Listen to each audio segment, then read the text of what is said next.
ओम शांति दीदी।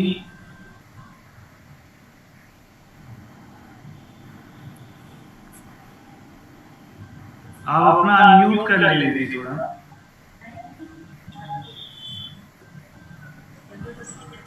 आवाज आ रही दीदी? हाँ जी, आ रही है।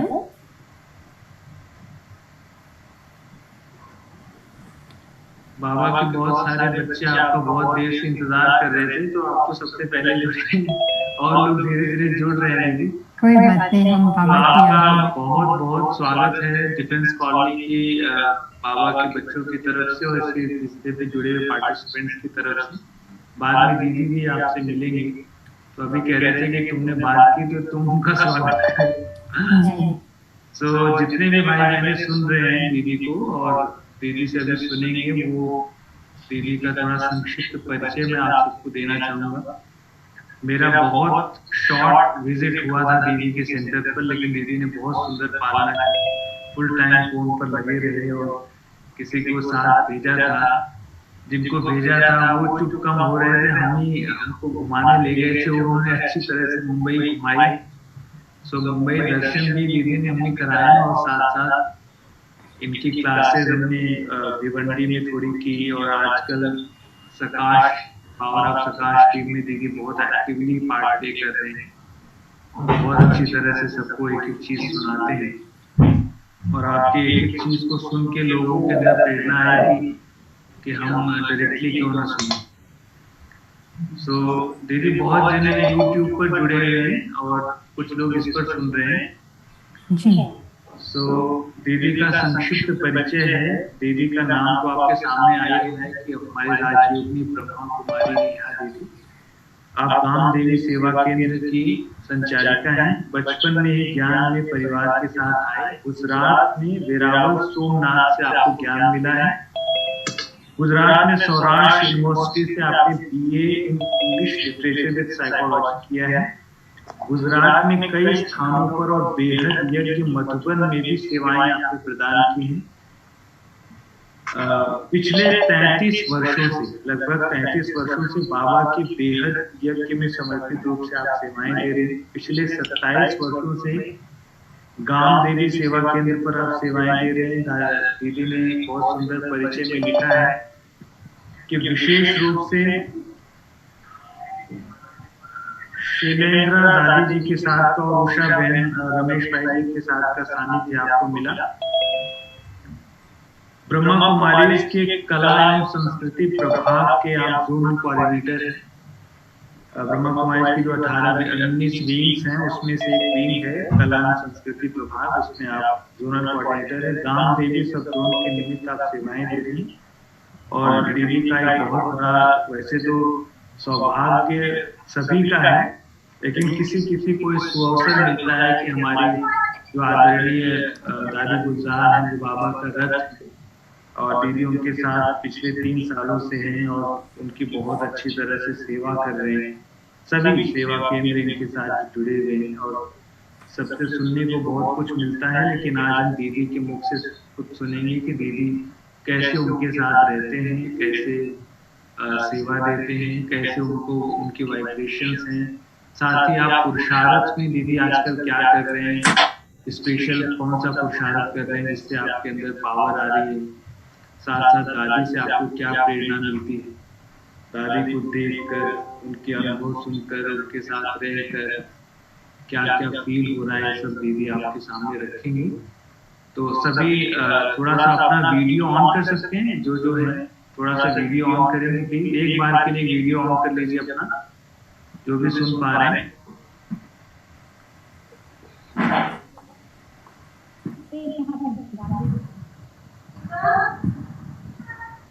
नवीन भाई थोड़ा आप भी ऑन करो। अंजू बहन सभी ऑन कर लें प्लीज। दीदी का एक हाथ हिलाकर वेलकम करेंगे सभी।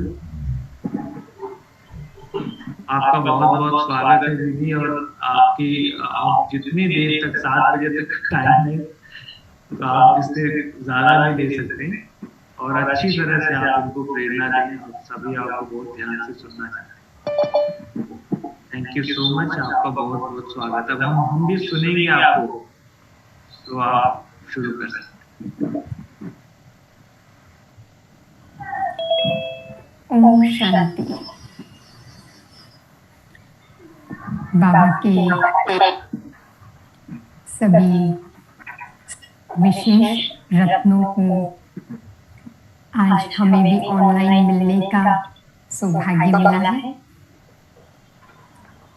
तो सबसे पहले तो हम सबकी प्यारी मीठी प्रेरणामूर्त गुलजार दादी जी की ओर से, नीलूबेन जी की ओर से और समस्त गांव देवी के बहनों की ओर से आप सभी को भी बहुत बहुत याद प्यार हो। संगम युग का ये एक सुहावना मौका कहेंगे और हम सब आज जो मिल रहे हैं ऐसे समय पर मिल रहे हैं जो पुरुषोत्तम मास के पवित्र दिन चल रहे हैं। दुनिया के हिसाब से भी देखें तो इन दिनों में बहुत बहुत भक्ति, पूजा, पाठ, दान, पुण्य किया जाता है, क्योंकि यही समय है जो इन सभी क्रियाओं का श्रेष्ठ कर्म का अनेक गुना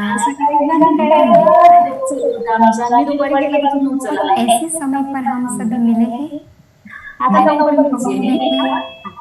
हम ब्राह्मणों के लिए तो पुण्य कर्म की परिभाषा बहुत गहरी है, लेकिन आज हम सब जो संगठित रूप में मिलके जो कुछ बातों का शेयरिंग करेंगे, श्रवण करेंगे, मुझे लगता है ये भी एक बहुत बड़ा पुण्य कर्म ही हो जाएगा, श्रेष्ठ कर्म हो जाएगा, क्योंकि एक ऐसी महान हस्ती भगवान का रथ जिनके श्रेष्ठ चरित्र को सुनना, अपने जीवन में समाना, वो अपने आप में एक महान पुण्य कर्म हो जाएगा। क्योंकि बाबा हमेशा कहते, बच्चे तेरे भाने सर्व का बना। अगर मैं आत्मा कुछ अच्छी प्रेरणाएं लेकर अपने जीवन को ऊंचाई के रास्ते पर ले जाती हूँ तो बोलने की जरूरत नहीं रहती है, स्वतः ही अनेकों को प्रेरणा मिलती जाती है।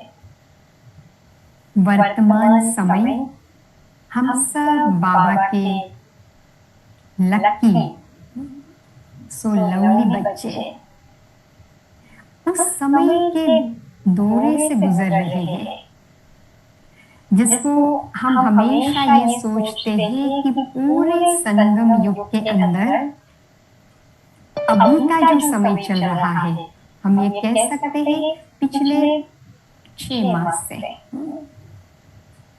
ये एक ऐसा समय है जिसको संगम युग का सबसे श्रेष्ठ समय हम कह सकते हैं। ये वो समय है जो समाज के लिए, दुनिया के लिए एक महान परिवर्तन का मोड़ लाया है जिसने, और हम ब्राह्मणों के लिए भी यही समय है जिसने हर एक ब्राह्मण को पुरुषार्थी बना दिया है। हर एक ब्राह्मण को डीप रियलाइजेशन करा रहा है ये समय, और करा दिया है। हम तो हमेशा ये बात को सभी के साथ शेयर करते हैं कि हम सभी ने यज्ञ की हिस्ट्री सुनी है। 14 साल की भट्टी हुई साकार बाबा का, वो भी बाबा का रथ था जिसके द्वारा स्वयं भगवान ने बच्चों की पालना की, डायरेक्शंस दिए और उसी डायरेक्शंस के आधार से 14 साल की भट्ठी में सबको तपाया, ईंटों को पक्का किया। आदि सो अंत, ये बाबा के महावाक्य है। तो अभी वो समय चल रहा है जो वही 14 साल की भट्ठी का आनंद, उनका अनुभव बाबा हम सब ब्राह्मणों को करा रहे हैं। और रही बात बाबा के डायरेक्शन की, वो समय साकार की पालना थी क्योंकि शुरुआत थी। अभी हम बच्चे पढ़ाई पढ़ते पढ़ते पढ़ते उस स्थिति पर आ गए हैं जहां हमारा सिलेबस ऑलमोस्ट पूरा हो चुका है। ठीक है, कहेंगे ना ये? हमें याद है 31 दिसंबर 2017 को प्यारे अव्यक्त बाप दादा के लास्ट महावाक्य हम सभी ने सुने। बाप दादा ने हम बच्चों को भरपूर कर दिया ज्ञान से। तो अभी की जो हम बच्चों की स्थिति होनी चाहिए, वो स्थिति जो बाबा हमें रियलाइज कराते हैं, वो है अव्यक्त स्थिति। और ये अव्यक्त स्थिति की अनुभूति अभी हमें करने का मौका मिला है। तुम्हें बता रही थी कि उन 14 साल की भट्ठी में साकार बाबा के रथ द्वारा, ब्रह्मा बाबा के रथ द्वारा बाबा डायरेक्शंस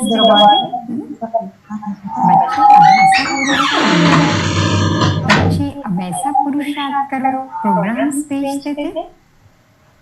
अब ये समय पर हमारे बीच में बाप दादा का रथ गुलजार दादी विराजमान है,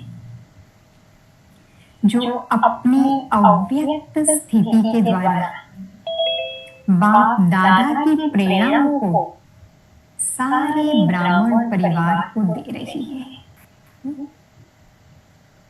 आप सभी ने भी सुना होगा प्यारी दादी जी जो अनेकानेक वर्तमान समय हम बच्चों को प्रेरणा दे रही है। लेकिन कैसे प्रेरणा दे रही है? देखो, स्थिति भी अव्यक्त, प्रेरणाएं भी अव्यक्त, उसकी अनुभूति भी हमें अव्यक्त में ही करनी है। इसलिए व्यक्त डिस्टेंस हमारा बढ़ गया, व्यक्त मुलाकातें, व्यक्त कारोबार कम हो गया। समय ने एक ऐसा वंडरफुल परिवर्तन लाया जिसने एक एक बाबा के बच्चे को ये रियलाइज करा दिया कि बस अब अपनी अव्यक्त स्थिति बनानी है। आने वाला समय वो तो इससे कई गुना एडवांस होगा। ये तो एक ट्रायल छोटा सा हमको बाप दादा ने टेस्ट कराया है। आशा रखते हैं कि ये टेस्ट सभी को बहुत पसंद आया होगा। लेकिन ये ट्रायल की प्रेरणा हमारी गुलजार दादी ने कई समय से पहले हमें दे दी थी, है ना? प्यारी गुलजार दादी जी पिछले 3.5 साल से यहाँ इस स्थान पर गांव देवी के सेंटर पर विराजमान है। हमने ये 3.5 साल की इस समय की यात्रा को बड़े बारीकी से निहारा और अभी भी हम महसूस कर रहे हैं कि दादी जी की स्थिति हम ब्राह्मणों को कितनी महान प्रेरणा दे रही है। कभी कभी हम ये सोचते हैं कि ड्रामा वंडरफुल है। देखो, यही लॉकडाउन के अंदर हमारी प्यारी जानकी दादी जी जो रमता योगी स्वदर्शन चक्रधारी बनकर पूरे विश्व में सेवाएं करते थे। बाबा ने उन महान आत्मा को बेहद सेवा में बुला लिया ताकि एडवांस पार्टी का कार्य और तीव्र गति से हो जाए, और उनके साथ साथ यज्ञ के कारोबार के निमित्त उन महान आत्मा को बनाया जो महान आत्मा ऑलरेडी अपनी अव्यक्त स्थिति में स्थित है। गुलजार दादी जी, और यही अव्यक्त स्थिति में यहाँ रह करके पूरे यज्ञ के कारोबार को अव्यक्त रूप में हैंडल कर रहे हैं। ये पहला मिसाल है हम सभी ब्राह्मणों के लिए कि कोई भी कारोबार अब इस स्थिति से हमें करना है। जरूरी नहीं है व्यक्त में आने का। संभाल रही है ना दादी, और बहुत अच्छी रीति से संभाल रही है। कभी कभी हमें बहुत ये सोच चलता है कि ये भी एक ड्रामा का कितना सुंदर दृश्य है, सीन है, जो स्वयं भगवान का रथ, जिसने इन आंखों से, जिसने अपनी बुद्धि रूपी नेत्र से 50 साल भगवान को निहारा है, डायरेक्ट सूक्ष्म वतन में घंटों घंटों उस पिता के साथ जिसका सानिध्य रहा, जिस महान आत्मा ने ज्ञान के कई गुह्य राज को अपने मैसेज के द्वारा नीचे लाया है, कई गुह्य राज अपने बुद्धि रूपी तिजोरी में संजो के रखा है, कई गुप्त राज जो सिर्फ बाबा और बाबा का रथ जानता है। ऐसी महान आत्मा वो निमित्त बने हैं यज्ञ के बागडोर को संभालने के लिए। अब आप सोचो, इसके पीछे एक गहरा राज है। साथ साथ ही आप देख रहे हो जैसे बाबा के इस रथ ने बाबा के यज्ञ की बागडोर को संभाला, हिसाब किताब की प्रत्यक्षता बार निकलना शुरू हो गई। दुनिया में भी आप भी साथ साथ कोरिलेट करेंगे, दुनिया में भी सब कुछ बाहर निकलना शुरू हो गया, क्योंकि प्रत्यक्षता के पहले हिसाब किताब का क्लियरेंस होगा फुल फोर्स में। और बाबा के यज्ञ में भी देखो, कई ऐसी ऐसी बातें अभी अभी आ रही है जो हमें बहुत सारे प्रश्नों में ले आती है, कई ऐसी परिस्थितियां आती है, लेकिन ये भी एक हिसाब किताब का क्लियरेंस है। ये भी एक गहरे राज के साथ सारी बातें हो रही है, बातों का एक गहरा कनेक्शन, और इसी के बीच में बाप दादा का रथ अपनी अव्यक्त स्थिति के द्वारा हमें महान प्रेरणा दे रहा है। अब तक 50 सालों तक हमने प्यारे दादी जी के मुखार देने के द्वारा भगवान के महावाक्यों को सुना, भगवान की शिक्षाओं को हमने पाया। अब भी ये भगवान का मुख है, लेकिन अंतर इतना है कि पहले स्थूल मुख और वाणी थी पढ़ाने के लिए, बच्चों की पालना करने के लिए। अब दादी की स्थिति है जो समस्त ब्राह्मण परिवार को शिक्षाएं दे रही है, समस्त ब्राह्मण परिवार को प्रेरणाएं दे रही है। क्या प्रेरणाएं दे रही है? प्यारे दादी जी की वर्तमान अवस्था एक वो अवस्था है जिसको हम बाप समान स्थिति कह सकते हैं। महातपस्वी, महात्यागी,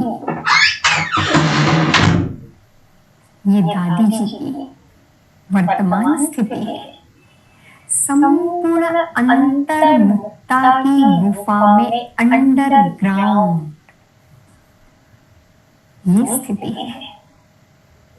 हमने दादी जी को देखा जब दादी जी 2017 में यहाँ पर आए, तब दादी जी की पालना, दादी जी का व्यवहार, बोलना चलना कैसे था हम सब जानते हैं। लेकिन फिर भी वो व्यक्त में था, व्यक्त में दादी जी मिलती थी। यहीं से दादी जी जब मधुबन में गए 2017 में, और हमने 3 बार बाप दादा के मिलन का लाभ लिया। लास्ट मुरली के बाद जिसमें दादी जी के द्वारा बाप दादा ने कहा था, बच्चे अब समाप्ति वर्ष मनाओ, याद आ रहा है सभी को? हम ये मुरली को बार बार रिवाइज करते हैं। बाबा ने कहा था, बच्चे दुनिया को बदलने का योग समय आ गया है, प्रत्यक्षता का समय आ गया है, और अपनी संपूर्ण स्थिति के द्वारा राजधानी में अपनी सीट को फाइनल करने का समय आ गया है। ये बाप दादा के कभी के इशारे थे। उसके बाद धीरे धीरे ड्रामा ने ऐसे परिवर्तन लाया जो दादी की तबीयत में भी एक परिवर्तन आया। हम सब जानते हैं बाबा के रथ की तबीयत बहुत नाजुक हो गई थी जनवरी से। वो तबीयत इतनी हद तक नाजुक हो गई थी जो हम सब जानते हैं, लेकिन वो एक महान परिवर्तन का दौर था। और उसी परिवर्तन के उसी समय में दादी जी ने धीरे धीरे अपने आप को इतना समय कर शक्तिशाली बना दिया। जो दादी जी की वो बीमारी की स्थिति में वंडरफुल सेवाएं हुई है। ये भी हम कह सकते हैं कि ये ड्रामा के वंडरफुल राज जो इन आंखों को देखने का मौका मिला कि कैसे भगवान का रथ कोई साधारण नहीं। हम सोच भी नहीं सकते हैं कि भगवान के इस रथ के द्वारा बीमारी में भी कैसे कैसे डॉक्टर्स की और लोगों की सेवाएं हुई है।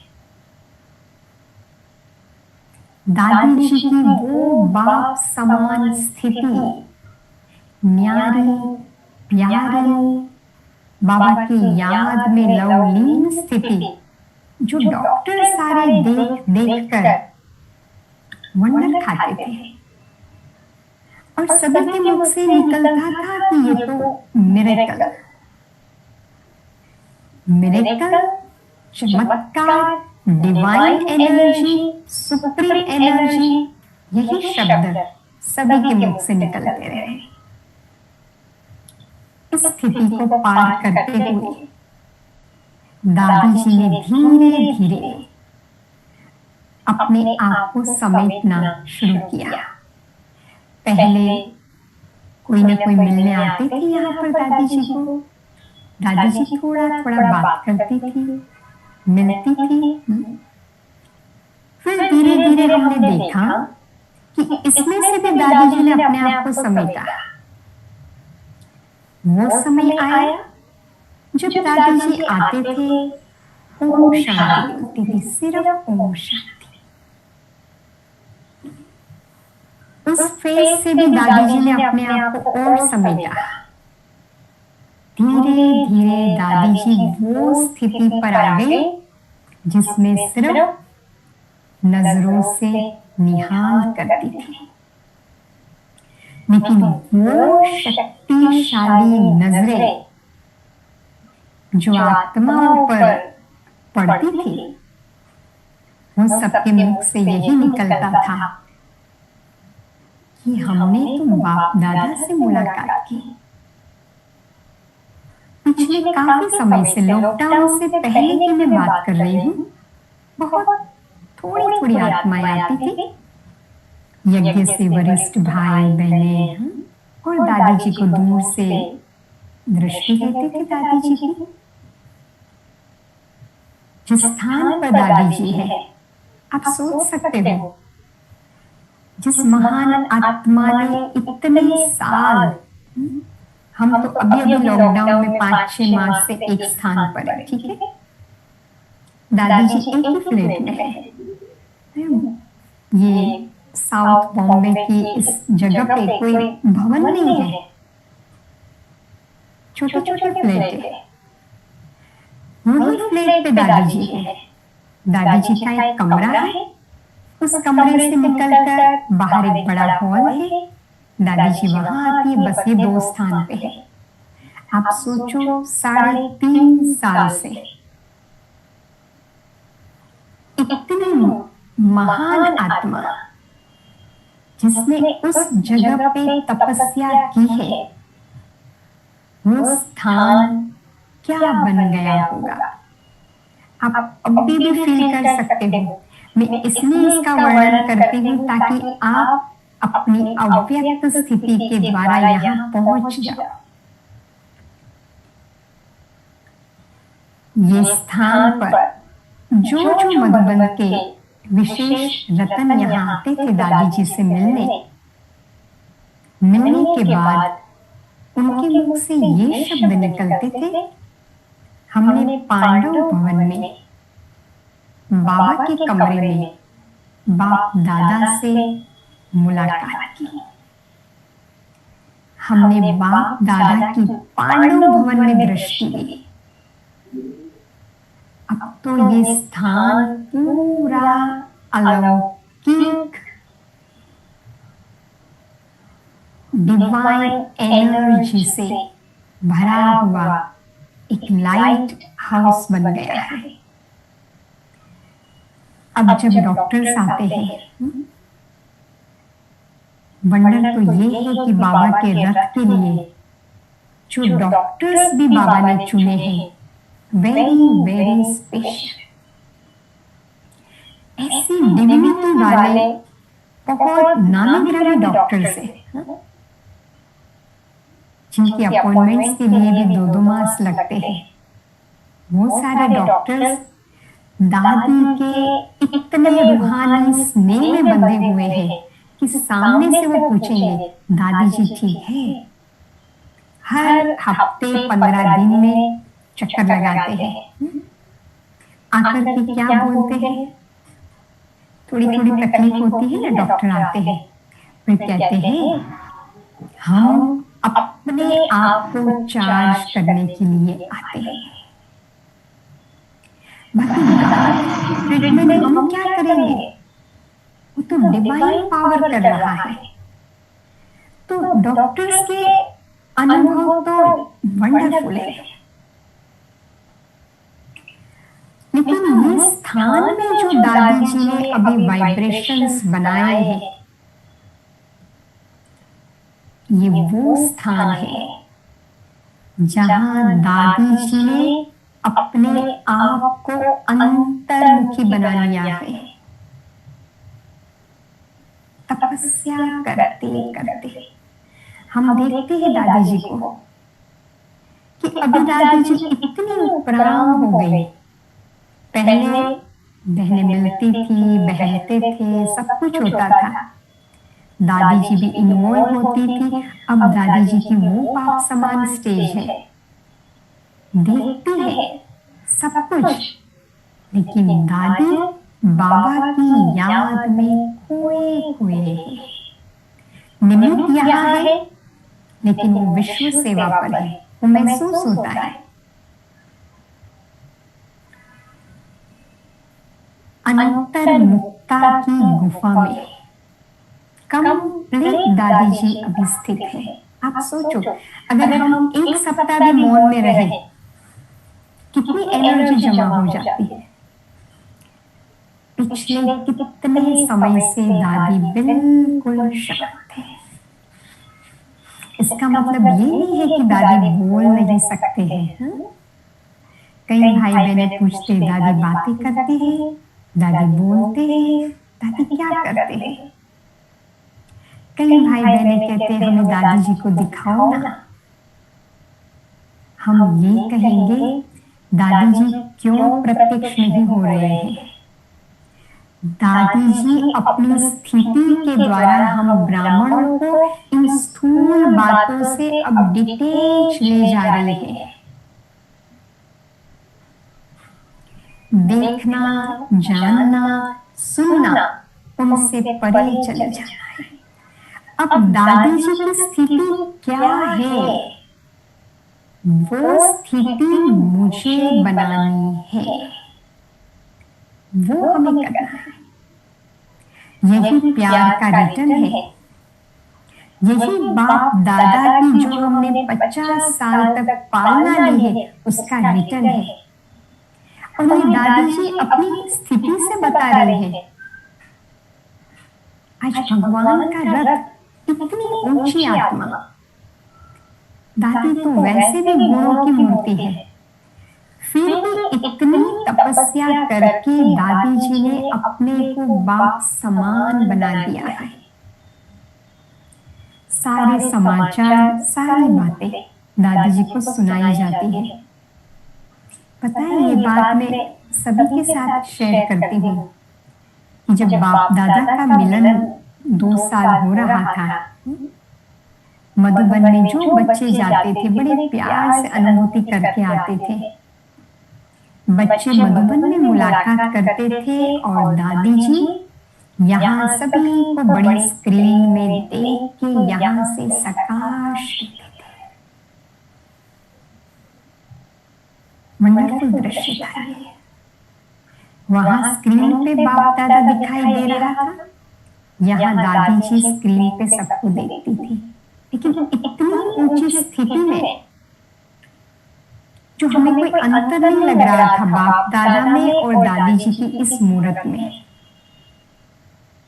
यही दादी जी की सूक्ष्म सेवा है। अभी भी दादी जी बीच बीच में इशारे देती है, लेकिन वो इशारे एक शब्द या एक वाक्य के होते हैं। नीलूबेन कई बार बताती है कि पहले भी बाबा कुछ एक बातों के इशारे देते थे, बहुत कम शब्दों में, सारांश में। एक बार 2 साल पहले की बात है, करीबन 1.5-2 साल पहले दादी जी से रूहान तब तो काफी होती थी। पिछले 1 साल से दादी जी काफी अंतर्मुखता की गुफा में है। उनके पहले रूहान होती थी, तो दादी जी से पूछा, नीलूबेन कहती थी, दादी इतने बाबा के बच्चे मधुबन में आ रहे हैं, बाबा को आना चाहिए ना, मुरली चलाना चाहिए ना। तो दादी जी ने कहा, बाबा को जो सुनाना था अब सब कुछ सुना दिया है, अब कुछ बाकी नहीं है। अब तो बच्चों को सिर्फ स्वरूप बन के प्रत्यक्ष प्रमाण देना है। दादी जी को एक बार हमने पूछा था कि दादी आप तो कितनी ऊंची स्थिति में रहते हो, हम क्या ऐसा पुरुषार्थ करें जो हम भी आपकी तरह बाबा को बड़े प्यार से याद कर सके। तो दादी ने कहा, बस बाबा बाबा बाबा करते रहो। देखो, एक ही वाक्य में कितने गहरे राज दादी ने बता दिए। फिर दादी ने कहा, एक ही पुरुषार्थ करना है, आना और जाना।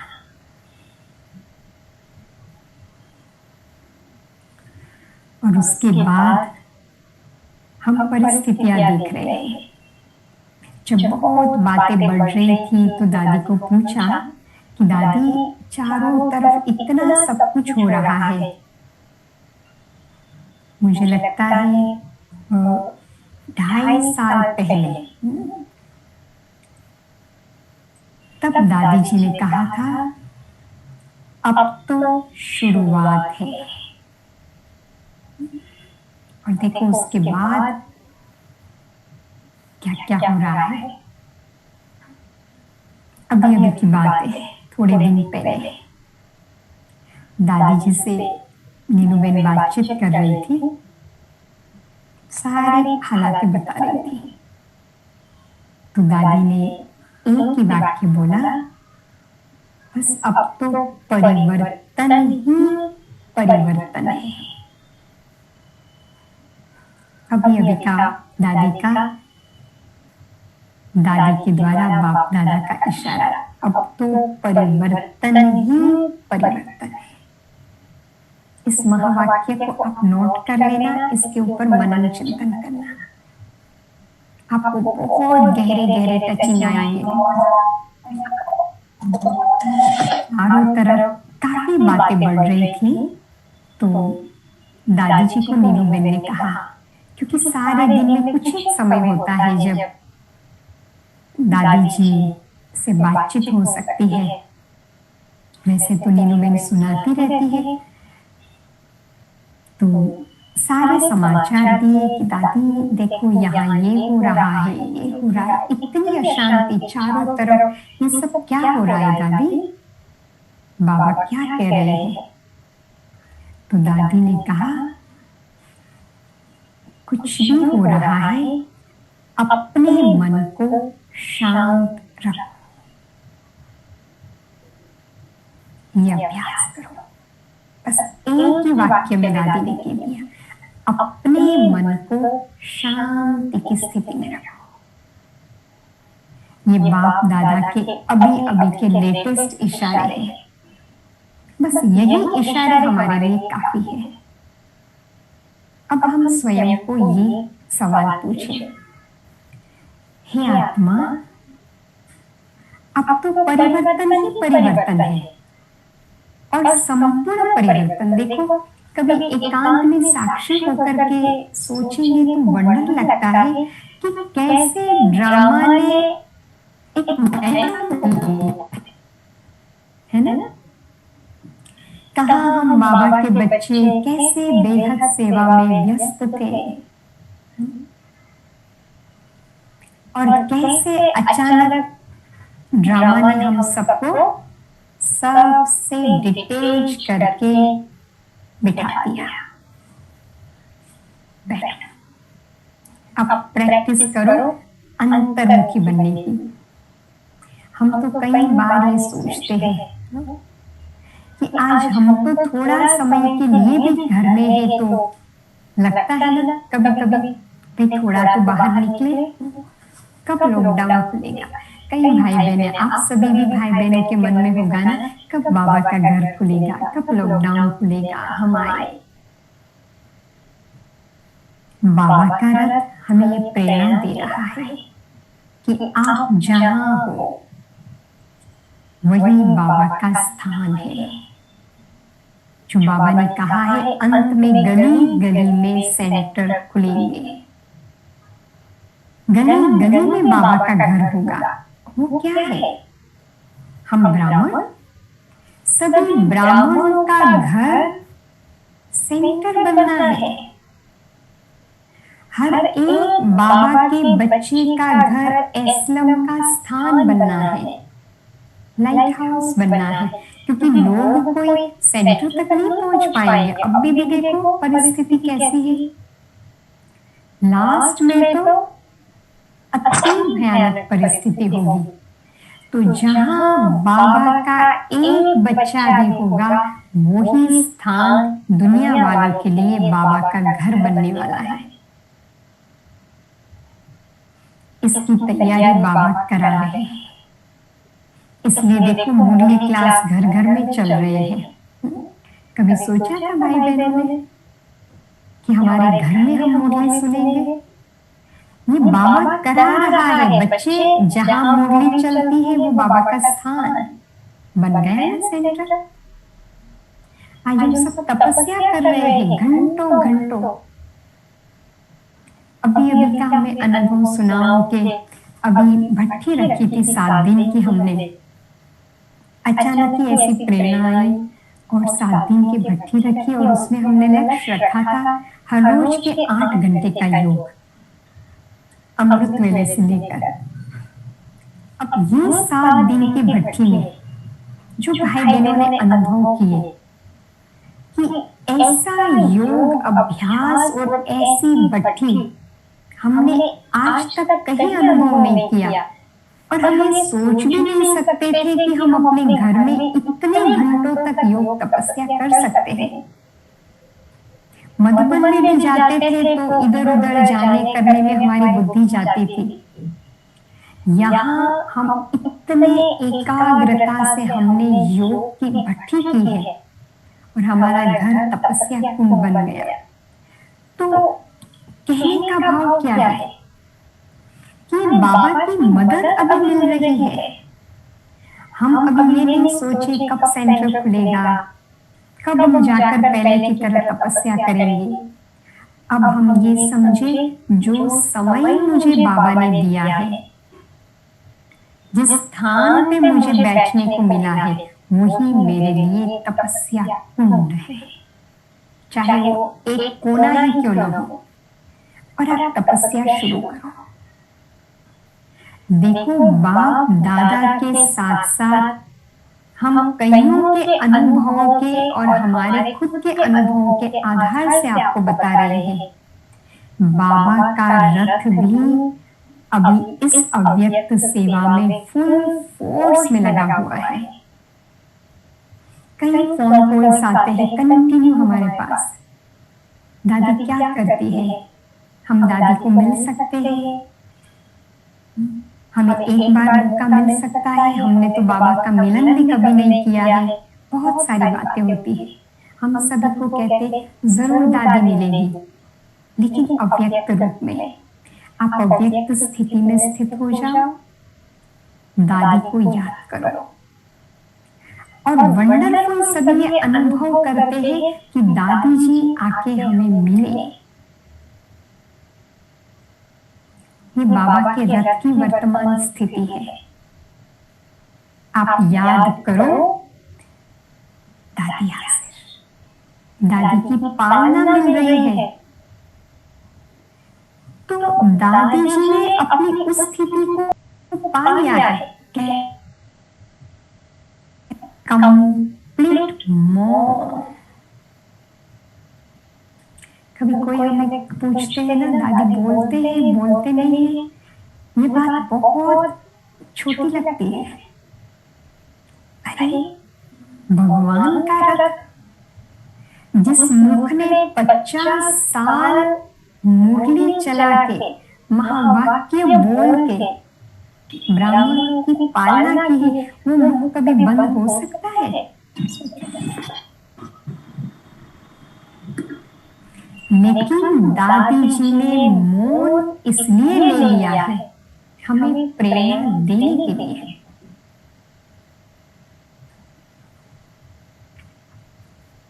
ये नैन दादी के, जिन नैनों से भगवान ने अपने बच्चों को शक्तियां दी है, निहारा है, वो नैन जादू की दिव्या बन गई है। तो हम दादी जी से ये प्रेरणा लें। मैं कई बार सोचती हूँ, दादी जी 2nd फ्लोर पे है, हम पहले 1st फ्लोर पे रह रहे हैं। दादी जी कर्मेंद्रिय जीत है, स्वादेंद्रिय जीत है, तपस्वी मूर्त है। हमें भी ऐसी स्थिति पाने के लिए अपनी कर्मेंद्रियों को समेटना पड़ेगा। लंबे समय से सिंपल भोजन, कोई टेस्ट की इच्छा नहीं। मुझ योगी आत्मा को भी अपनी स्वादेंद्रिय पर कंट्रोल लाना पड़ेगा। तपस्या करनी है तो अपनी वाणी पे कंट्रोल लाना पड़ेगा। दादी जी को याद करें। देखो, प्रत्यक्ष उदाहरण है ना, बाबा का रथ हमारे सामने एक प्रत्यक्ष प्रमाण है। क्या हम मौन में नहीं रह सकते हैं? जितना हम मौन में रहेंगे उतनी हमारी साधना बढ़ेगी। हलचल बहुत होगी चारों तरफ। हम मन का मौन भी ले लें, विस्तार में नहीं जाए। ये माया का रॉयल रूप है। दुनिया में बहुत बातें हो रही है, यज्ञ में भी कुछ न कुछ बातें आ रही है। जिम्मेवार आत्मा अव्यक्त स्थिति में है ना, अव्यक्त में सब कुछ कर रही है। मुझे भी विस्तार में नहीं जाना है। अब तो सार में रहकर बाबा से कनेक्ट रहना है।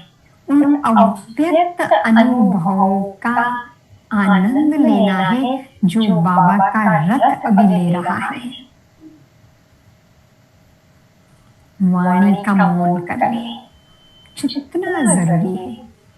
बोले, दादी जी को हमने सुना है, आप सभी ने भी सुना होगा।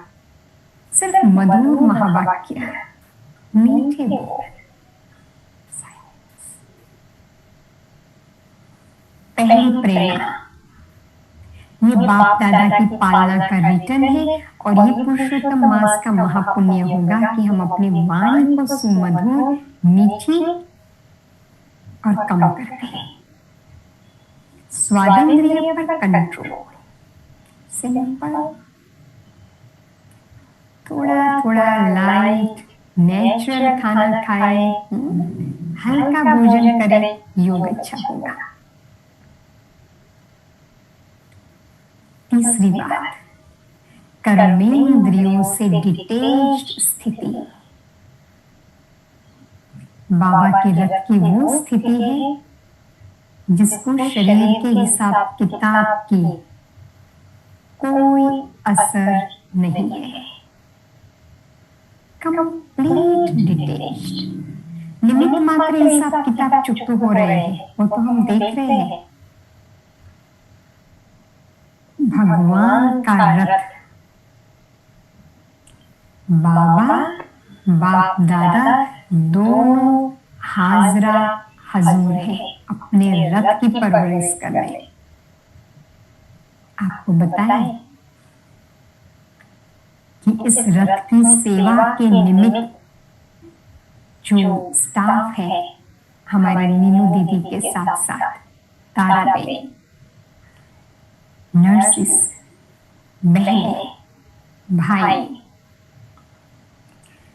जिस रीति से बाबा के रथ की परवरिश करते हैं, हम कहेंगे वर्ल्ड में ऐसी परवरिश कोई की नहीं हो सकती है। डॉक्टर्स, अभी डॉक्टर, दादी के बड़े डॉक्टर है, उन्होंने नीनू बेन को कहा कि आपको पद्मश्री मिलना चाहिए। एक डॉक्टर आते, बड़े बड़े डॉक्टर्स आते, वंडरफुल। तो ये बात है, छोटी छोटी तकलीफें होती है और हर प्रकार के डॉक्टर्स कांटेक्ट में आते हैं। वो जैसे दादी जी के सामने आते, माना वो फ्लैट में जैसे एंटर होते, वो जैसे ऐसे उनके एक्सप्रेशन होते हैं जैसे कोई वंडरफुल जगह पर, कोई ड्रीम लैंड में वो लोग आ गए हैं। वो थोड़ा समय तो शांति हो जाते, बैठ जाते हैं और फिर उसका बोलना शुरू होता है कि ये कैसा स्थान आपने बनाया है। ऐसा स्थान तो हमारे आईसीयू में भी ऐसी फैसिलिटीज इतना हाइजीनिक वातावरण नहीं है जितना आपने रखा है। कोई सेलिब्रिटी या कोई ऐसी व्यक्ति नहीं होगी जिसकी ऐसी परवरिश होती है। आप सोचो, हम तो सैल्यूट करते हैं नीलू बेन को और उसकी टीम को, जो दिन रात जिस प्रकार से सेवा करते हैं बाबा के रथ की।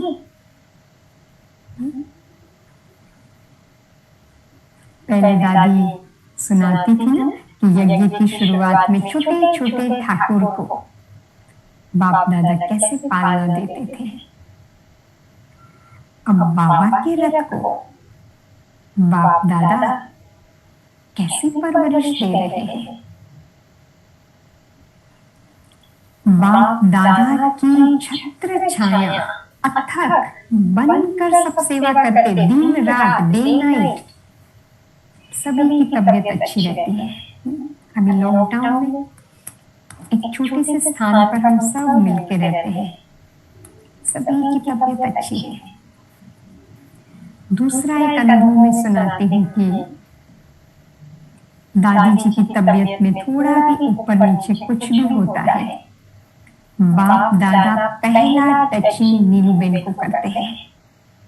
आधी रात को भी वो खड़े होकर देखने जाएंगे, तकलीफ होगी और तुरंत इलाज। क्या करना है, कैसे करना है, ऐसे महसूस हो रहा है। कभी कभी ऊपर नीचे होता है तबीयत में, डॉक्टर्स भी ऊपर नीचे होते, फिर उसको वंडर होता है कि आज तो ऐसी स्थिति हम देख रहे हैं, क्या होगा।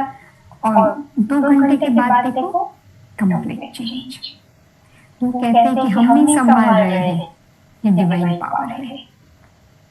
कहने का मतलब ये है कि बाबा के रथ को बाबा संभाल रहा है और ऐसी गुप्त तपस्या में बिठाया है दादी जी को। इसके पीछे बहुत राज है, और वो भी बॉम्बे की माया नगरी में। कभी कभी हम हंसते हैं, सागर के बिल्कुल समीप बिठाया है, ज्ञान सागर में अपने रथ को। दादी जी थोड़ा ठीक थी, मना लॉकडाउन से पहले 1 साल पहले यहाँ बड़ा सागर किनारा है मरीन ड्राइव, वहां पे लेके जाते थे दादी जी को, और दादी बड़े प्यार से सागर के सामने बिठा देते थे, देखती रहती, क्योंकि सागर बहुत प्यारा दादी को था। तो तभी भी हम कई बार सोचते थे, देखो एक तरफ ये सागर है, दूसरी तरफ ज्ञान सागर और उसका रथ है, चारों तरफ सागर ही है। तो बाबा ने अपने रथ को ऐसे स्थान पर बिठाया है जहां साकार बाबा की यादगारी है। साकार बाबा का रथ भी तो यही स्थान पर आके गए हैं, आसपास के स्थान है, बाबूनाथ का मंदिर है यहाँ पर। साकार बाबा जाते थे हैंगिंग गार्डन, महालक्ष्मी का टेम्पल, बाबा का यादगार लॉन्ग बोट, लक्ष्मी नारायण का मंदिर, सारी यादगार। और साकार में भी बाबा को इसी स्थान पर, जो जहाँ पे दादी रही, बाजू की ही बिल्डिंग में बाबा लौकिक में रहते थे, और वहां उनको बबुलनाथ के मंदिर में भी साक्षात्कार हुआ था। यही सागर किनारे पर बाबा को विनाश के साक्षात्कार हुए थे, जो सामने ही यहाँ से 5 मिनट का रास्ता है चल के। तो इस स्थान पर बाबा के रथ का बैठना, इसमें भी गहरा राज है। दादी जी को कई बार पूछते थे कि दादी अब मधुबन चले। दादी हमेशा कहती थी, बताइए, अभी नहीं बताऊंगी। इसका मतलब बाबा का इशारा है, जो बाबा का रथ इसी छोटे से स्थान पर बैठे हैं, तपस्या कर रहे हैं। तो हम सब ब्राह्मणों के लिए ये गहरे इशारे हैं। दादी जी से मिलने के लिए जब कोई न कोई आते रहते थे, अच्छी अच्छी अनुभूति करके जाते थे, तब भी हमने एक बात नोट किया, जिसकी जैसी भावना, कहते हैं जैसी जैसी भावना वैसा वैसा अनुभव। जो आत्माएं जिस संकल्प से, जिस भावना से आती थी, उसकी वैसी भावना और वैसे संकल्प पूरे होते थे। तो अब हमारे संकल्प के लेवल को हमें बहुत बहुत ऊंचा उठाना है। हम ये लक्ष्य रखें, हमें अब ऐसी तपस्वी मूर्त स्थिति बनानी है जिसमें हम बाबा के लव में लीन रहे। बाप दादा का रथ जब से यहाँ पर आया है, हमने खुद ने भी प्रैक्टिकल बहुत सारी अनुभूतियां की है और कर भी रहे हैं। दादी जी जब से यहाँ आए हैं, सेवाएं तो हो ही रही है, लेकिन कई सारी बातें, कई सारे सीक्रेट्स, कई सारे राज खुल रहे हैं, अनुभव होता है। दूसरा पर्सनल अनुभव, बाप दादा का अव्यक्त मुरलियों के अंदर जो ज्ञान का खजाना है, जो सीक्रेट्स है। हमने कई सालों पहले भी एक बार अव्यक्त मुरलियां तो पढ़ी थी, लेकिन वर्तमान समय हम जो अनुभव कर रहे हैं पिछले 3-3.5 सालों से, दादी यहाँ पर आए और साथ साथ अव्यक्त मुरलियों के प्रोजेक्ट से हमारा जुड़ना हुआ। अभी तो पावर ऑफ सकाश से हम जुड़े हैं, उसके पहले हम स्पार्क की अव्यक्त मुरलियों के प्रोजेक्ट से जुड़ गए थे। तो दादी के साथ साथ हुआ और गहरा अध्ययन जब हम अव्यक्त मुरली का करते हैं, खास करके हम अमृत वेले योग के बाद करते हैं, समय निकाल के, नहीं तो कभी नहीं हुआ तो दिन में भी पढ़ते हैं। तो जब जब हम जैसे जैसे अव्यक्त मुरलियां पढ़ते हैं, तो बाबा के उन अव्यक्त इशारों में जैसे खो जाते हैं और हमारे सामने बाप दादा का रथ आ जाता है। दादी, और जैसे हमें ऐसे लगता है कि ये जो अव्यक्त मुरलियां और अव्यक्त इशारे, जो ज्ञान का अथाह खजाना बाबा ने अव्यक्त मुरलियों में डाला है, मैं तो कहूंगी हर एक ब्राह्मण को एक बार ये सिलेबस पूरा करना ही है। वर्तमान समय हर रोज की 2 मुरलियां हम स्टडी करते हैं। एक तो 69 से कोर्स एक बार तो हो गया, दोबारा रिवाइज हो रहा है, और दूसरा 85 तक दूसरा कोर्स चल रहा है। तो 2 मुरली हम पढ़ते हैं और फिर उसका थोड़ा मनन चिंतन करते हैं। हम ये अनुभव करते हैं कि जैसे अव्यक्त मुरली पढ़ते हैं, ज्ञान सागर की गहराई में खो जाते हैं। दिल करता है बस उसमें खोए रहे और दादी सामने आ जाती है कि ये हम पढ़ रहे हैं और हमारे सामने ये प्रैक्टिकल स्थिति है, प्रैक्टिकल प्रूफ है जो दादी के जीवन में हम देख रहे हैं। तो हम ये लक्ष्य रखते हैं। माया तो आती है, हम सब जानते हैं, पुरुषार्थ में इतने व्यस्त हो जाते, इतनी बातें आती है, लेकिन एक लक्ष्य रखा है, कुछ भी करके समय निकालना है। और यही अव्यक्त मुरलियों के अध्ययन ने जैसे बाबा के करीब हमें पकड़ के रखा है। स्थिति इतनी अच्छी रहती है, बातें परिस्थितियां आती है, मुरली खोलो, उसमें उनका समाधान होगा। तो ऐसे लग रहा है जैसे रोज रोज बाप दादा स्वयं पालना दे रहा है। तो आप सबसे भी मैं यही कहूंगी कि सभी भाई बहन 69 से एक बार बड़े प्यार से अव्यक्त मुरलियों का गहन अध्ययन करें। बाप दादा से अव्यक्त पालना का अनुभव हम कैसे करें, उनके लिए क्या क्या बातों का हमें ध्यान रखना है, साकार बाबा ने कैसा पुरुषार्थ किया, इतनी गहराई मिलेगी। और मेरे व्यक्तिगत जीवन के अंदर जो भी बातें आती है, कोई को हमें पूछने की जरूरत नहीं रहती है। बाप दादा डायरेक्ट जैसे हमें समाधान देके पालना दे रहे हैं। तो ये महसूस हो रहा है कि जैसे दादी जी ने स्वयं इस अव्यक्त मुरलियों के अभ्यास और उसकी गहराई में जाने की प्रेरणा दी, और तभी से लगातार ये हमारा एक पुरुषार्थ चल रहा है।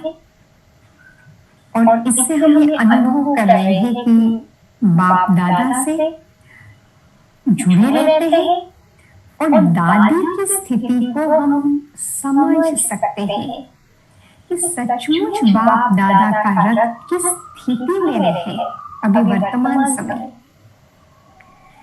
और यही स्थिति हम ब्राह्मणों के लिए एक बहुत बड़ी प्रेरणा है। एक जगह पर बैठकर दादी जी अब हमें प्रेरणा दे रही है, अंतर्मुखी पूजा। परिवर्तन ही परिवर्तन हो रहा है, स्वयं में हर दिन परिवर्तन ही परिवर्तन हो। जितना स्पीड से बाहर परिवर्तन हो रहा है, उतना ही स्पीड से मेरे भीतर भी परिवर्तन होता रहे। ये शिक्षा है। अंतर्मुखी होके बाबा से लगन में इतने मगन रहे कि देह का भान स्वतः ही छूट जाए। अव्यक्त स्थिति में एक जगह पर बैठ के सारे कारोबार कर रहे हैं। अभी कोई को कुछ बोलने का समय नहीं है। हम तो आप सभी भी प्रैक्टिकल अनुभव करते होंगे, कुछ कहने का समय नहीं है, सिर्फ अपनी भावनाओं से, अपनी स्थिति से कारोबार को चलाना है। और सेवा भी वही है। आज दादी निरंतर ऐसे लग रहा है कि अव्यक्त स्थिति में बेहद सेवा में व्यस्त है। हमें भी वो सेवा में लग जाना है। तो यही प्यारे दादी जी की वर्तमान स्थिति और बाबा के इस स्थान पर है, जिस स्थान पर ये गामदेवी दादी प्रकाश मणि जी को निमित्त बनाकर साकार बाबा ने खोला हुआ सेंटर। हमारे आदरणीय भ्राता रमेश भाई जी, उषा बेन, उनके मदर शांता माता का ये फ्लैट है। ये जगह भी इतनी भाग्यशाली है जहाँ पे यज्ञ की बड़ी बड़ी आत्माएं, दादियां आई है। स्वयं बाप दादा की भी पधरामणी एक बार इस स्थान पर यहाँ हो चुकी है। तो ऐसे स्थान पर बाबा का रथ वर्तमान समय अपनी इस गहन महान तपस्या में है। आशा रखती हूँ कि आप सभी के सामने दादी जी की वो मूर्त सूरत वो स्थिति आ गई होगी। अब हमें भी यही रिटर्न देना है प्यारी दादी जी को और बाप दादा को। तो आज हमें फिर से मौका मिला।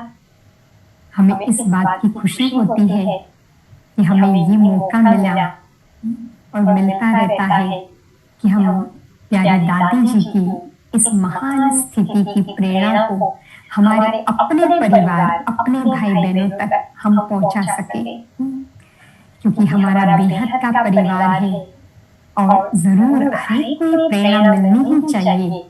और हम सब साथ मिलकर ऐसी स्थिति बनाए जो बाप दादा की आशाओं को पूर्ण कर सके। इसलिए आप सभी को भी बहुत बहुत थैंक्स। ओम शक्ति।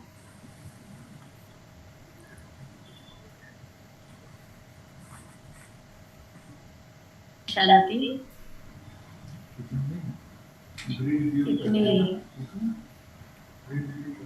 बाबा के रथ के साथ का अनुभव हमने नेहा बहन से सुना। पद्म पद्म भाग्यशाली, इतनी महान आत्माएं जहाँ पर रही है पहले भी, और महान से महान बाबा का रथ आपके पास आया, तो हमें तो दिखता है कि आपके अंदर कितना आकर्षण है भगवान का रथ, अर्थात स्वयं भगवान भी आपकी तरफ आकर्षित हो। आपने इतने सुंदर तरीके से अच्छे वाइब्रेशन के साथ जो बाबा के रथ का अनुभव सुनाया, उनके अंग संग रहते हैं, उनको देखते हैं, उनसे बातचीत करते हैं, दृष्टि लेते हैं, वाइब्रेशन जो भी लेते हैं, उनके द्वारा मिला हुआ जो भी खजाना आपको मिला वो आप हम सबको बांटते हैं। तो आप जैसी महान आत्मा जिसका इतना पद्म भाग्य है कि क्या वर्णन करो, ऐसी महान आत्माओं का वर्णन स्वयं भगवान करते हैं, और आपके पास तो वो स्वयं किसी न किसी रूप में आके रह रहे हैं। तो आपका बहुत बहुत शुक्रिया। आपने इतनी सुंदर विधियों के द्वारा, शब्दों के द्वारा दादी के साथ का वर्णन किया कि जिनका बुद्धि रूपी नेत्र 50 वर्षों तक अव्यक्त मिलन, अव्यक्त वतन में देखा, डायरेक्ट भाव सूक्ष्म वतन, ऐसी दिव्य बुद्धि वाली आत्मा, उनका सानिध्य आपको मिला। और दूसरी बात जो आपने बताया कि जो भी आपके पास मिलने के लिए, दादी से मिलने के लिए वहां आए, हर किसी ने अव्यक्त मिलन का अनुभव किया। जैसे पांडव भवन में अव्यक्त बाप दादा जब आते थे, बाबा के कमरे में अनुभूतियां करते रहे, ऐसा ही अनुभव उन सब ने आपके पास उस सेंटर पर आकर दादी को देख करके किया। आपने एक बात बहुत अच्छी सुनाई जो भक्ति की थी, जाकी रही भावना जैसी। तो जो जिस भावना से गया, उस भावना को प्रैक्टिकल स्वरूप में अनुभव करके आया। तीसरी बात आपने सुनाई कि दादी की प्रेरणा किस तरह से मिली। देखना, सुनना, बोलना, ये सब आप समाप्त करो। अभी जो बाबा की प्रेरणाएं मिलती हैं, बाबा ऐसे कहते हैं कि मैं प्रेरणा नहीं देता हूँ, लेकिन जो योग युक्त आत्माएं होती हैं, अंतर्मुक्ता की गुफा में होती हैं, वो बाबा की प्रेरणाओं को कैच करते हैं। क्योंकि इस समय बाबा वर्तमान में प्रैक्टिकल आके संगम युग पर हमको पढ़ा रहे हैं, लेकिन वो समय पूरा हुआ जब देखने का, बोलने का, सुनने का पार्ट हमारी भी एक आदत पड़ी हुई थी। अव्यक्त बाप दादा आते थे और हर कोई भाग भाग के वहां पहुंचता था सुनने के लिए, बाबा से सुनने के लिए, क्योंकि बाबा हमेशा कुछ न कुछ नया बताते थे। तो वो भी एक संस्कार बन गया था। अब दादी की प्रेरणा से, उनके वाइब्रेशन से, रूहानी दृष्टि से, प्रैक्टिकल स्वरूप से हम सबको भी ये प्रेरणा मिल रही है कि अभी हमें कर्मेंद्रियों से अपने आप को डिटैच करना है, डायरेक्ट आत्मा कैच करे बाबा से। तो इसलिए देखना, बोलना, सुनना इन्हें स्थूल परे जाना है। और जो ये बात आपने बताई कि पुरुषार्थ ही पुरुषार्थ, कितनी गहरी बात है कि सचमुच में अब सिर्फ हमें परिवर्तन ही परिवर्तन। अब ये परिवर्तन ही परिवर्तन जब आपने कहा कि इसकी गहराई है, इसके ऊपर सोचना, तो सचमुच में बुद्धि चली कि कितनी बातें ऐसी हैं कि इस साकार दुनिया में हर एक बात में परिवर्तन। ऐसे ही हमारे अंदर एक एक बात में हर पल परिवर्तन ही परिवर्तन करते जाना है। हमारा परिवर्तन ही विश्व का परिवर्तन होगा, सारे संसार का परिवर्तन होगा, हर मनुष्यात्मा का परिवर्तन होगा। तो इसलिए आपने ये जो प्रेरणाएं दी, अपना अनुभव सुनाया, हम सभी को बहुत ही अच्छा लगा, बहुत प्रेरणा मिली, बहुत ही अलौकिक आनंद का अनुभव हो रहा है। तो हम ये चाहेंगे कि हमारे भाई बहनें जो भी जुड़े हैं, अगर कोई कुछ जानना चाहते हैं तो भी एक दो ऐसे क्वेश्चन कर सकते हैं, अपना हाथ खड़ा करेंगे और जब तक उनका हाथ हम देखते हैं तब तक मैं यही कहना चाहूँगी कि आपके पास इतनी महान हस्ती है, हमारी दादी, लेकिन दादी का दिल, बाबा का दिल, ये दिल्ली है, दिल वाले, दिल्ली वाले तो नहीं है बाबा के दिल में, लेकिन बाबा के दिल ने आपको पसंद किया, बॉम्बे वालों को पसंद किया, तो हम एक ही जैसे हो गए। हम भी महान भाग्यशाली हैं और आप तो परम भाग्यशाली है ही। ठीक है, दिल्ली तो राजधानी है ना, सभी को वही साथ में रहना है। तो बाबा की वो जो, अब ऐसा लगता है जैसे ये चाहे जन्मभूमि कह सकते हैं, वो कर्म भूमि है, तो जहाँ ज्यादा से ज्यादा अभी दादा के द्वारा प्रेरणाएं बाबा दे रहे हैं। और एक बात किसने हाथ रखी? सब लोग अपना वीडियो ऑन करके अपना अगर दिखाएंगे हाथ तो दीदी से कुछ पूछ सकते। तो मैं ये चाहूंगी कि नेहा बहन, आप हमारे लिए मीडियम है, दादी जहाँ रह रही हैं, तो हमारा सब खासकर डिफेंस कॉलोनी के भाई बहनों का, हमारा सेंट्रल निवासियों का, हम सब का, चाहे वाइब्रेशन से या जैसे भी आप, मुझे वहाँ की स्थिति का पता नहीं है, आप हमारा याद, स्नेह भरा याद, प्यार दादी जी को, बाबा को पहुँचाएं। और नीलू बहन को भी बताएं जरूर, नीलू बहन जानती हैं डिफेंस कॉलोनी और मुझे भी, प्रभा मेरा नाम है, तो उन तक भी हमारा पहुँचाएं। और मुझे नहीं मालूम है, मेरी बहुत इच्छा थी कि मैं नीलू बहन से बात करूं, लेकिन वो बिजी रहती हैं, दादी की सेवा में है, बाबा की सेवा में है, तो अगर कुछ हो सकेगा तो जरूर उनसे बात करेंगे हम। और आप उनको कहना कि मैं ऐसी इच्छा रखती हूँ कि मैंने कोशिश की है एक दो बार, लेकिन वो फोन नहीं लगा, क्या कारण रहा है जो नहीं मिल पाए, हम बात नहीं कर पाए।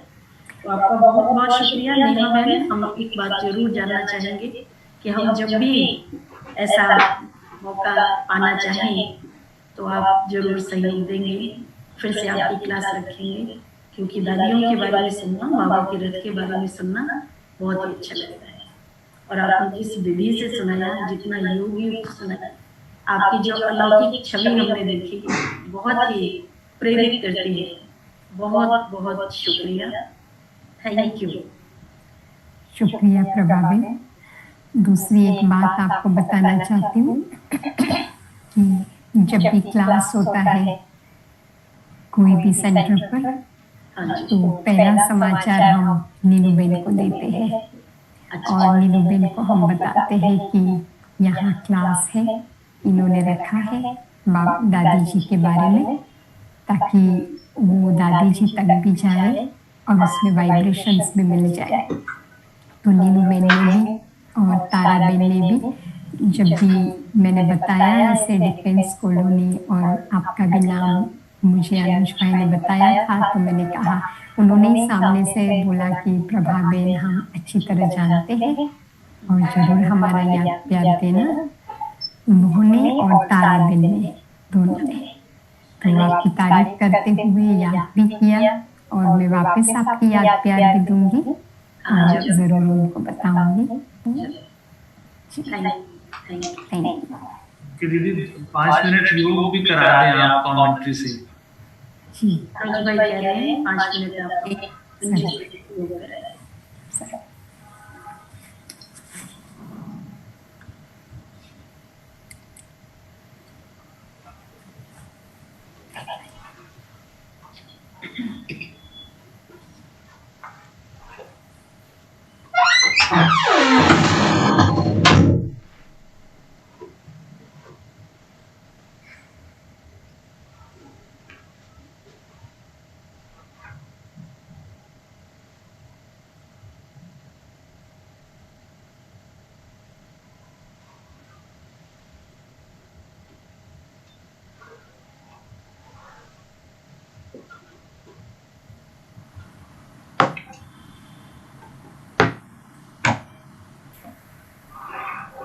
चारों तरफ से समेट कर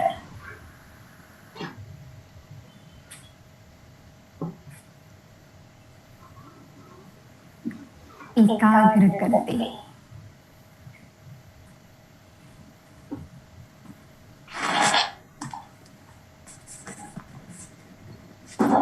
मस्तक के बीच में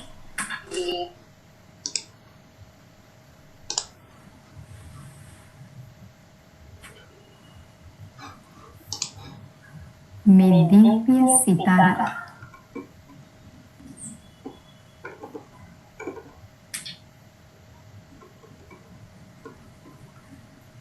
स्वयं को प्रभु प्यार में मगन अनुभव कर रहा हूँ।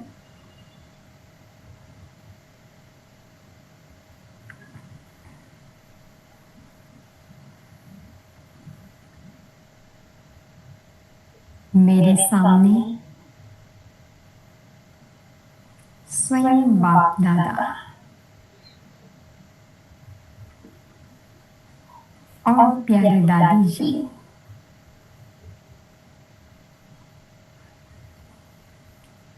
इमर्ज रूप में आ गए हैं।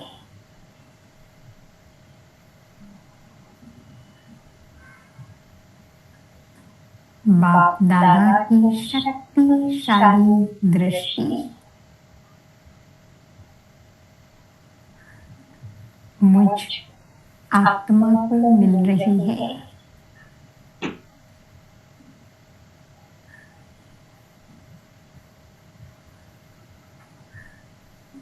और मैं स्वयं को देह भान से बिल्कुल अलग फरिश्ता स्थिति में अनुभव कर रही हूँ।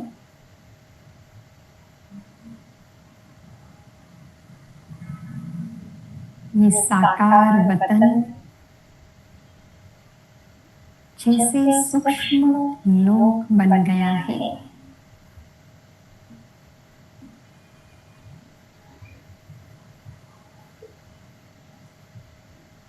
बाप दादा के साथ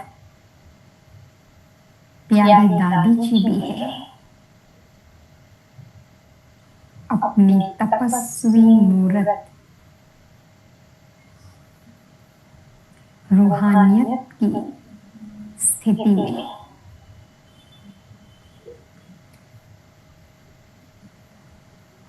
मेरे से नई मुलाकात करते हुए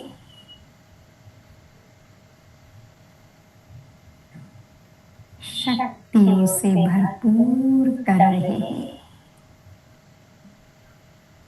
ऐसे लग रहा है दादी जी भी कह रही है, अब जल्दी जल्दी तैयार हो जाओ।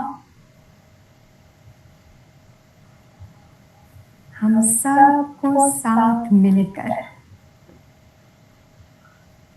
बाप दादा की आशाओं को पूर्ण करना है।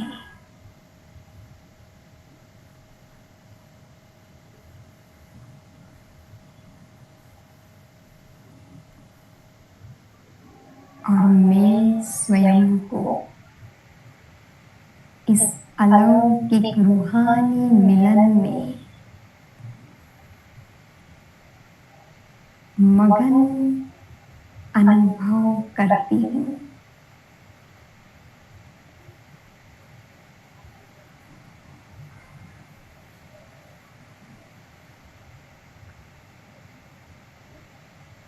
बार बार ये रूहानी मिलन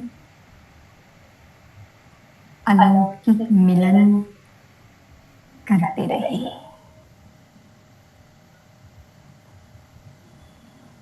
और बाप दादा को और दादी जी को अपने साथ अनुभव करें।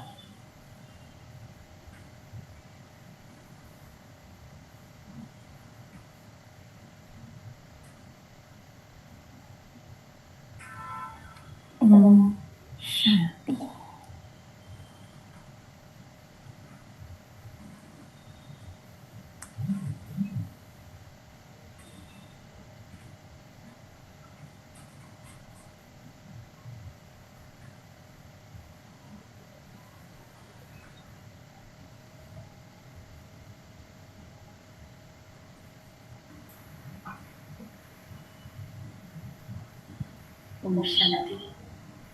ओम शांति। एक बार फिर से हम सभी की तरफ से तहे दिल से बहुत बहुत शुक्रिया।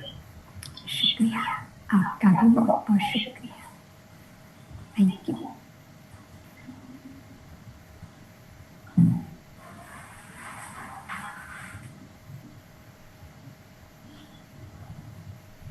ओम शांति।